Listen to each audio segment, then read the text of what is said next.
अगर जिंदगी में एक ऊंची उड़ान उड़नी है तो आज की ये कहानी मिस मत कर देना, क्योंकि ये कहानी आपको पंख खोलने पर मजबूर कर देगी। एक बार किसी ने एक राज्य के राजा को 2 बाज के बच्चे उपहार में दिए। ये बड़ी ही अच्छी नस्ल के थे और राजा ने कभी भी इतने सुंदर बाज नहीं देखे थे। राजा ने उनकी देखभाल के लिए एक अनुभवी आदमी को रखा, जो कि उन दोनों ही बाजों का अच्छे से ख्याल रखता था। धीरे धीरे कुछ दिन बीते और फिर वो दिन आया जब दोनों ही बाज के बच्चे बड़े हो चुके थे और पहले से भी शानदार दिख रहे थे। राजा ने बाजों की देखभाल कर रहे उस आदमी से कहा कि मैं इन दोनों ही बाजों की उड़ान देखना चाहता हूँ, तुम इन्हें इशारा करो।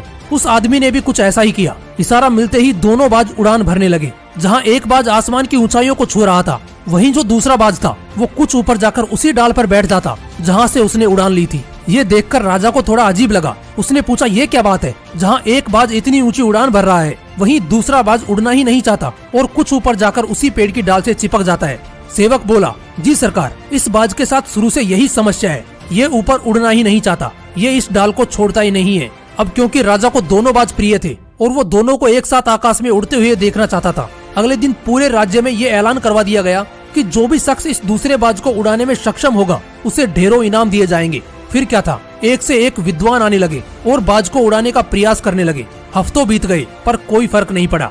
इस पर राजा बड़े चिंतित हुए, क्योंकि वो दूसरा बाज उड़ ही नहीं पा रहा था। वो थोड़ा ऊंचा उड़ता और वापस उसी डाल पर आकर बैठ जाता।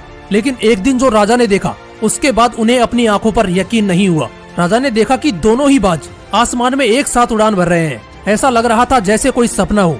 उन्होंने तुरंत उस व्यक्ति का पता लगाने को कहा जिसने ये मुश्किल काम आसान कर दिखाया। आखिर रातों रात ऐसा क्या जादू चल गया इस दूसरे बाज पर जिसने इसकी हिम्मत इस कदर बढ़ा दी। खोजने पर पता चला कि जिस बंदे ने इस मुश्किल काम को अंजाम दिया है वो एक किसान है।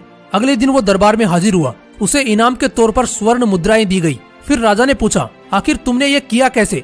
जो काम बड़े बड़े विद्वान नहीं कर पाए वो तुमने कर दिखाया। इस पर उस किसान ने कहा कि महाराज, ना तो मैं पढ़ा लिखा हूँ और ना ही इन सब के बारे में कुछ जानता हूँ। मुझे जब ये पता चला कि इस बाज की ये परेशानी है, इस पर मैंने उस डाल को ही काट दिया जो उसकी मजबूरी और कमजोरी दोनों बन चुकी थी। उसी डाल ने उसे अपने घेरे में फंसा रखा था, जो हर बार उस बाज को उड़ने से रोकता था। अब जब वो डाल ही नहीं रही तो बाज को अपने साथी के साथ उड़ना ही पड़ा। राजा ने उस किसान की बुद्धि की बहुत सराहना की और उसे ढेरों इनाम दिए। दोस्तों, इस कहानी से हमें 2 सीख मिलती हैं जो यकीनन जिंदगी को बदल देने की ताकत रखती हैं। पहली सीख ये कि आपकी सोच ही आपकी सफलता को आंक सकती है।